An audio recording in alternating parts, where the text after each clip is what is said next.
Bonjour, salam alaikum. Bonjour à toutes et à tous. J'espère que vous vous portez bien. Alors, je tenais déjà à vous remercier pour tous les petits messages échangés sur la vidéo que j'ai envoyée concernant les parents, cette mise en confiance. Donc, ça fait chaud au cœur, mais également ça permet de voir que vous êtes effectivement d'accord avec mon message en tant que parent, c'est-à-dire qu'on ne se fait pas assez confiance. Donc aujourd'hui, je voulais faire une autre petite vidéo rapide sur le thème de la famille. Effectivement, j'ai parlé des parents, de ce rôle de parent en tant que entre ciment de la, on va dire, ciment d'une maison, ciment de l'enfant, c'est-à-dire le parent, et deux parents, père, mère, qui vont être les référents dans la construction d'un enfant. Et là, aujourd'hui, je voulais un peu aborder le thème de la famille. Alors, pourquoi le thème de la famille? On parle encore du parent, on parle encore de l'enfant, donc des thèmes que j'apprécie beaucoup, et c'est des thèmes qui me tiennent à cœur car j'accompagne depuis quelques années des familles, des individus et des enfants dans leur cheminement, dans leur développement. Et la famille, ça va être un peu le pilier de l'être humain. On sait que grâce aux échanges, aux liens que peut avoir un être humain au sein de sa famille, il faut savoir que la famille, ça va être le premier milieu social dans lequel l'enfant évolue. C'est là où il va acquérir ses compétences sociales, c'est là où il va reproduire toutes les valeurs, toutes les bases pour pouvoir devenir un adulte épanoui et équilibré. Donc la famille, il faut en parler. Donc c'est au sein de cette famille que l'enfant va réagir, interagir avec autrui. Et ça commence par effectivement la famille. Excusez-moi. Donc, pour parler du contexte familial, il faut aussi comprendre que la famille va être un soutien pour l'être humain. C'est-à-dire que on va rentrer en relation très tôt avec notre famille, c'est-à-dire que la famille va soutenir, va apporter à l'être humain, déjà dès la naissance, l'enfant, lorsqu'il se naît, il va être entouré de sa famille, c'est-à-dire du parent, déjà la mère, parce que c'est elle qui subvient aux besoins de son enfant, c'est vraiment la première référente, cette fusion, on va dire, entre le bébé et sa mère, car c'est bien sûr la mère qui va subvenir aux besoins primaires de l'enfant. Ensuite, la famille va aussi, tout au long du parcours de vie de l'individu, jusque par exemple à la vieillesse, lorsque la personne va atteindre un certain âge, la famille va être là pour être un soutien. C'est-à-dire l'être humain va être accompagné par sa famille. C'est-à-dire dans la maladie, dans la vieillesse, la famille est là pour soutenir le parent. Donc à la naissance jusqu'à la fin de sa vie, on va dire, la famille est là. Donc on voit bien là que la famille va être un soutien pour l'être humain. Un soutien également dans les épreuves qui vont être difficiles, c'est-à-dire l'être humain se construit aussi et s'aide de sa famille, c'est-à-dire dans des situations de vulnérabilité, des problèmes, je ne sais pas, financiers, des problèmes de santé, comme je viens un problème par exemple d'handicap. La famille, elle va accompagner l'individu. Donc, ce que va refléter la famille, c'est-à-dire ce qui va se passer au sein de cette famille, va refléter aussi les traits de caractère et les valeurs que va avoir votre enfant, l'individu. Que dire de plus? Oui, alors dans la relation, cette relation familiale, les liens familiaux vont être très importants. C'est-à-dire que l'enfant, l'individu, on a besoin d'être avec l'autre. On vit en société, on a besoin de ce lien-là. Ce lien-là, c'est ce qui va nous permettre de nous relier, de nous attacher à l'autre. Et donc ça ne va pas être un attachement bien sûr contraint, et là je précise bien, pas contraint, mais quelque chose qui va vous permettre d'être en lien. Quand je dis lien, c'est vraiment cette relation et non de la dépendance. Souvent, dans la relation entre parents et enfants, on voit souvent il y a cette relation de dominance. On veut commander, on est tellement dans le lien des fois on laisse pas la place à l'enfant aussi de s'exprimer. On laisse pas la place à l'autre de donner son avis. Alors que faut comprendre que la famille, on doit la voir comme une équipe.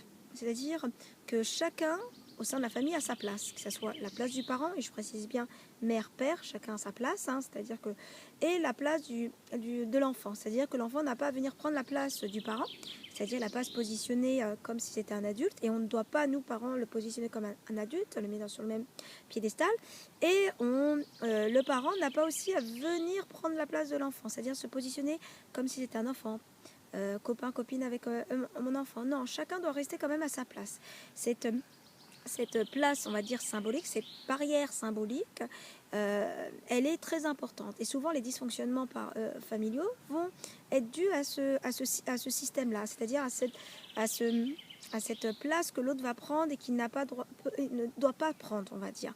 Et c'est ce qui fait souvent des conflits, des dysfonctionnements. Donc, chacun doit évoluer à son rythme et doit évoluer à sa place, entre guillemets. Par contre, on a besoin d'avoir l'esprit d'équipe. Quand je disais la famille, c'est comme une équipe, comme une entreprise. Chacun doit avoir sa place, chacun doit faire ce qu'il a à faire. Hein. C'est-à-dire l'enfant, il doit vivre aussi sa vie d'enfant, l'ado également, mais aussi le parent. C'est-à-dire le parent, il doit avoir sa place de parent et sa place d'époux, d'épouse. Hein. C'est-à-dire que par exemple, dans la cellule familiale, il y a aussi le parent. Quand je dis parent, c'est le couple parental, mais aussi le couple conjugal. C'est-à-dire avant qu'il y ait la famille, il y avait aussi quand même le parent. Et je vois souvent, malheureusement, au sein des familles, hein, comme je fais également de la thérapie familiale depuis quelques années, que souvent, dès que bébé arrive, dès qu'un enfant arrive au sein du cocon familial, souvent tout est déstabilisé, tout est déséquilibré. Et souvent, on oublie ce couple conjugal pour laisser place vraiment,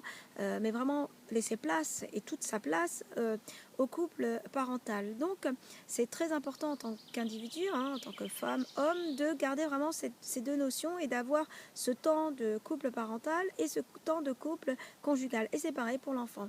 L'enfant, il doit aussi avoir sa place, c'est-à-dire un temps où je suis intégrée dans ma famille, j'ai ma place en tant que grand frère, en tant que grande sœur, en tant que petit, en tant que enfant de mon parent en tant que frère.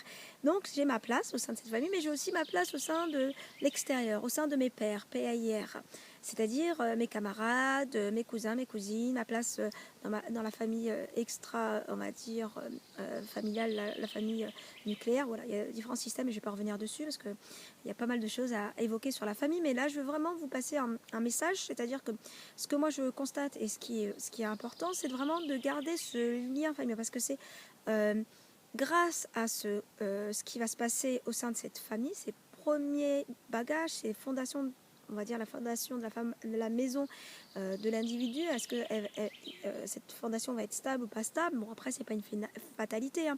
Je le dis, je le répète, c'est-à-dire c'est pas parce que au sein de ma famille j'ai grandi avec certains dysfonctionnements que je ne peux pas reproduire quelque chose de correct et dans de bonnes conditions. Non, ça je le dis. Mais effectivement, en tant que parent, c'est important d'entendre ces choses-là, d'entendre que chacun doit avoir cette place, chacun doit comprendre que l'enfant a des choses à vivre, chacun doit comprendre que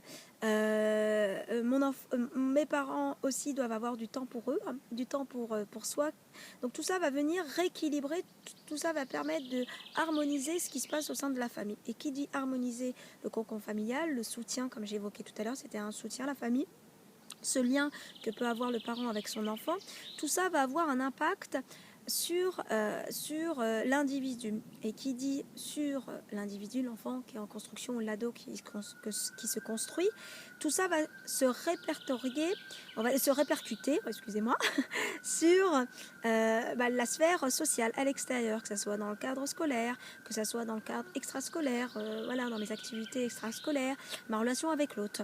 Et donc c'est très important de savoir un peu ce qui se passe au sein de cette famille. Donc moi, la question que je pourrais vous poser, c'est interrogez-vous, faites un petit bilan de ce qui se passe au sein de votre famille. Est-ce que chacun a sa place? Est-ce que le parent ne prend pas trop de place aussi?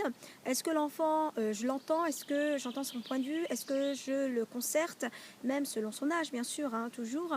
Est-ce que les liens sont assez tissés entre moi et le parent? Parce que ce que va voir l'enfant, automatiquement, ça va se reproduire dans le cadre aussi social. Si l'enfant voit que toujours les parents se disputent, il y a des tensions, que personne ne se respecte, bah, ce qui va se reproduire, c'est que je vais faire exactement la même chose avec mes frères et sœurs, mais également ce que je vais aussi reproduire à l'extérieur, dans ma relation peut-être avec l'adulte. Donc c'est très important de s'interroger sur ce qui se passe vraiment au sein de mon cadre, de mon cocon familial, ou même extérieur.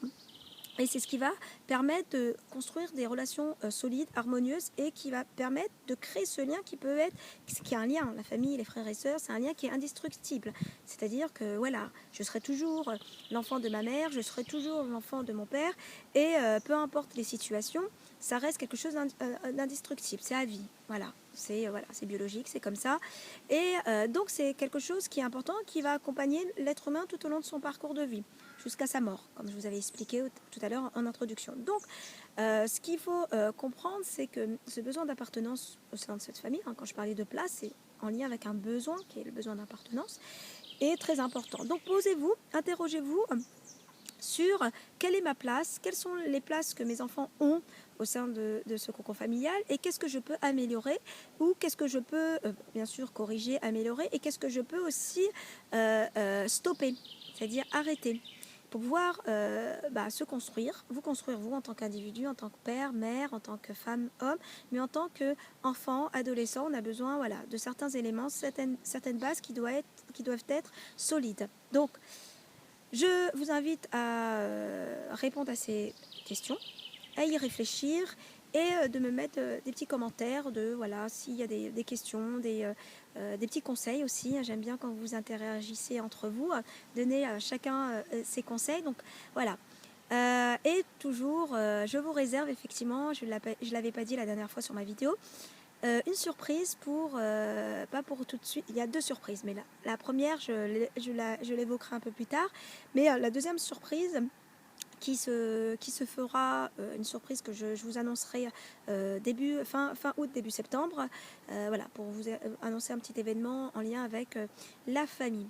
Je vous souhaite à tous et à tous un très bon week-end. Passez d'agréables moments au sein de votre famille, avec vos amis, avec l'entourage, avec les personnes que vous aimez.